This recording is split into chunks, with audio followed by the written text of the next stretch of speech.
ये आज मेरे लिए सौभाग्य की बात है कि आज इस कार्यक्रम में मुझे उपस्थित होने का मौका मिला। आज दोहरा उत्सव है। एक फाउंडेशन डे हम मना रहे हैं, 71st फाउंडेशन डे ललित कला अकेडमी का, और साथ ही आज हम जो यहाँ की प्रदर्शनी है, जो 64वीं प्रदर्शनी है ललित कला अकेडमी की, उसका इनॉग्रेशन भी आज होगा। मैं कुछ दिन पहले जब मैंने इस पद का पदभार ग्रहण किया तो मैं एकेडमीज़ देखने आया था मई के महीने में इसी साल, और मैंने तीनों एकेडमीज़ देखी थी। उस समय जब मैं ललित कला अकेडमी में आया तो ये प्रदर्शनी उस समय तैयार हो चुकी थी और इसकी बेसिक संरचना वहाँ बन गई थी, और सभी जो आर्ट पीसेस हैं, आर्ट ऑब्जेक्ट्स हैं, वो बड़े व्यवस्थित तरीके से रखे हुए थे। तो जब मैं उससे पहले एक दिन पहले मैं एनजीएम में गया था और national gallery of modern art का सारा डिस्प्ले मैंने देखा था। वहाँ पे जो मैंने नोटिस किया वो मैंने नोटिस ये किया कि एनजीएम में का जो डिस्प्ले है वो कंटेम्प्रेरी आर्टिस्ट तो वहाँ पे हैं, बट 80s के बाद हमारे पास वहाँ बहुत ज़्यादा कोई आर्ट नहीं है। 80s से पहले का आर्ट है, और हमारे जो 9 नेशनल ट्रेजर्स हैं उनके आर्ट को हमने बहुत अच्छे से एनजीएमए में प्रदर्शित किया है, और ऐसे ही हमारी बाकी जो दोनों गैलरीज़ हैं एनजीएमए की, उनमें प्रदर्शन हुआ है। परंतु जब मैं यहाँ आया और ललित कला अकेडमी का ये एग्ज़िबिशन का मैंने स्वरूप देखा तो मैं कम्प्लीटली आई वॉज सरप्राइज, मैं पूरा अचंभित हो गया। जैसे आपकी सभी सेंसेस ओपन हो जाती हैं, वैसे it was like opening up of all the senses, and I went from one object to another object, and I could spend hours and hours to look at that object and to appreciate and to understand, probably go into my own imagination कि भाई मेरे मन में इस object को देख के क्या आ रहा है। And all types of material is there, photography is there, painting is there, murals are there, and all types of materials have been used. Ceramic has been used, wood has been used, metal has been used. So it is like opening up, entirely opening up your senses to a new world which is apparent in this exhibition. और इस exhibition को देख के मेरे मन में ये भी आया कि इस संस्था का जो स्वरूप है और इस संस्था की जो हिस्ट्री है और जो काम ललित कला अकेडमी ने किया है, वो आई डोंट नो, जब तक आप एक्चुअली इसका आप पार्टिसिपेट नहीं करते और इसके पार्टनर नहीं बनते, शायद नहीं पता होता। शायद मैं अगर नहीं आता उस समय और ये पोजीशन में नहीं आता तो मुझे खुद भी इतनी जो कंट्रीब्यूशन है ललित कला अकेडमी की वो समझ में नहीं आती। I also, I mean, I will fail in my duty and fail in my appreciation if I don't appreciate those 5900 artists, जो 5900 आर्टिस्ट ने कंट्रीब्यूट किया और उन्होंने compete किया to come here, and out of that 283 pieces were selected by the jury. ये जो selected pieces हैं ये इंडिया के मॉडर्न आर्ट की करंट जो स्टेटस है उसको प्रदर्शित कर रहे हैं, और जो हमारे आर्टिस्ट की कैपेबिलिटी है, जो हमारे मॉडर्न आर्टिस्ट की कैपेबिलिटी है, उनको प्रदर्शित कर रहे हैं। जब मैंने इस सारे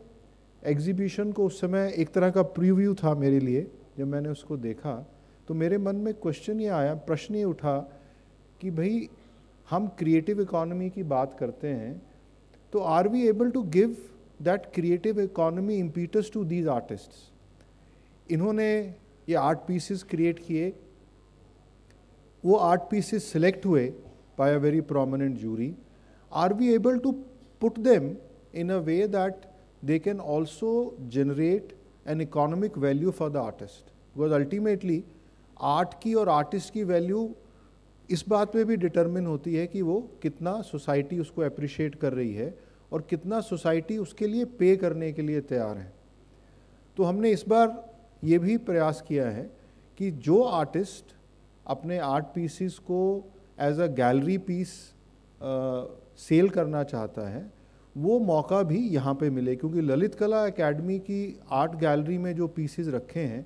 उसमें हम एम्बेसी से लोगों को बुला सकते हैं, उसमें हम सोसाइटी के जितने भी ऐसे लोग हैं जो आर्ट कलेक्शन में इंटरेस्ट लेते हैं, जिनको मॉडर्न आर्ट में इंटरेस्ट है, उनको हम बुला सकते हैं, हम क्यूरेट कर सकते हैं। तो हमने इस बार जब पब्लिकेशन किया, जो कैटलॉग अभी रिलीज़ हुआ है, उसमें जिन आर्टिस्ट ने अपनी प्राइस कोट कर दी थी, उनकी प्राइस भी उसमें कोटेड है, so that after the exhibition, of course the sale will happen during the exhibition, but after 15th of September, once the exhibition is over, then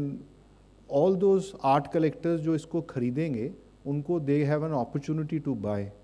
Another important thing, Director General of NGMA is here, and Honorable Minister also asked me to take this up, कि हमें अब ये time आ गया कि हम अपनी modern art galleries के लिए भी आर्ट पीसीस को खरीदें। हम कब तक ये रखेंगे कि भाई हम अवार्ड तो दे रहे हैं, पर हम अवार्ड भी दे रहे हैं, हम क्रिएटिव इकोनॉमी की बात भी कर रहे हैं, पर जो हमें कंट्रीब्यूट करना है वो हम कंट्रीब्यूट नहीं कर पा रहे हैं। I think that barrier also needs to be broken, and I am very hopeful that in next few months that barrier will be broken. Our galleries of modern art will actually have modern art of our artists which really need promotion. Another important thing that we have decided this year under the guidance of our Honorable Minister is that when we go for any international exposition,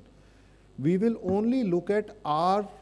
modern and our current artists to have projection across the globe, because ये हमारी living art practice है जिसको हमें पूरे विश्व को दिखाना है। हम सिर्फ past tense को दिखा के अपनी पोजीशन इंटरनेशनली नहीं बना सकते हैं। तो अभी वेनिस बिनाले होना है 2026 का, उसके लिए हमने एक बड़ा पवेलियन आर्सेनल में, जो सबसे अच्छी जगह है, वो भारत ने लिया है। हमने माननीय मंत्री जी से उसका अनुमोदन लिया और उसको हमने उस जगह को लिया है। इस बार का जो थीम है that is minor keys. So actually the theme is also,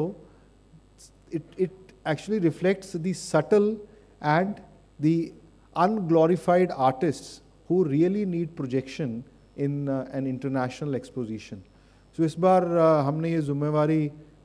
NGMA को, ललित कला अकेडमी को दी है कि हमारे जो मॉडर्न आर्टिस्ट हैं, जो हमारे करंट आर्टिस्ट हैं, हम सिर्फ उन्हीं को ही इस बिनाले में प्रोजेक्ट करेंगे, और जो हमारे क्यूरेटर भी होंगे वो भी क्यूरेटर भी इंडियन होंगे, और वो भारत में रहने वाले क्यूरेटर होंगे। हम ऐसे क्यूरेटर को नहीं लेंगे जो भारत के बाहर रहता है, क्योंकि भारत के बाहर रहने वाला क्यूरेटर भारत की जो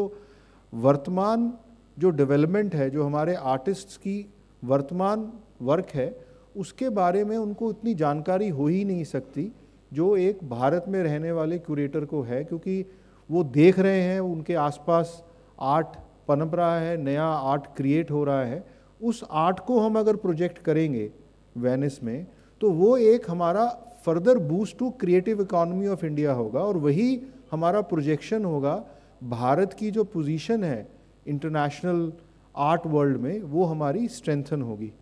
और इसके अलावा जो इंटरनेशनली हमारी पोजीशन है, वो चाहे हमारे रिट्रीवल ऑफ हेरिटेज हो, चाहे कंजर्वेशन ऑफ हेरिटेज हो, चाहे हमें कंसोर्शियम बनाना हो with like minded and countries which we have common heritage and common cultural aspects, उस पर बहुत बड़े स्तर पर हम काम कर रहे हैं। आपने देखा होगा पिपरवा के रेलिक्स हम बहुत successfully under a public private partnership लेके आ पाए। वो भी एक काम हम मंत्रालय से करने की कोशिश कर रहे हैं। मुझे विश्वास है कि जो आज एग्जीबिशन माननीय मंत्री जी इनॉग्रेट करेंगे और जिसमें आप सब लोग सहभागी होंगे, वो हमारे लिए एक फोर रनर होगा, एक हमारे लिए दिशा सूचक होगा, जिसके माध्यम से हम आगे आने वाला जो हमारा काम है, जिसमें हम आर्ट को प्रमोट करने की बात कर रहे हैं, मॉडर्न आर्टिस्ट को आगे रखने की बात कर रहे हैं, और मॉडर्न आर्टिस्ट को एक अच्छी मार्केट भारत में उपलब्ध हो और एक बड़ी मार्केट पूरे विश्व में उपलब्ध हो, उस पर हम जो काम करने का प्रयास प्रारंभ कर रहे हैं, उसको बहुत बड़ा दिशा और बहुत बड़ा इम्पीटस मिलेगा। मैं सभी आर्टिस्ट को बहुत बधाई देता हूं जो ललित कला अकेडमी से जुड़े हुए हैं, और मुझे विश्वास है कि ये जो पार्टनरशिप है, जो बहुत स्ट्रॉन्ग बॉन्ड है जिसका हम 71st फाउंडेशन डे आज मना रहे हैं, ये आगे चल के और ज़्यादा स्ट्रॉन्ग और ज़्यादा एक्टिव और वाइब्रेंट बॉन्ड बनेगा। और हम जो हमारा मैंडेट है to provide space, to provide place, to provide an opportunity, to provide an impetus and to provide a market to our modern artist, उस मैंडेट को हम फुलफिल कर पाएंगे। बहुत बहुत धन्यवाद। जय हिंद।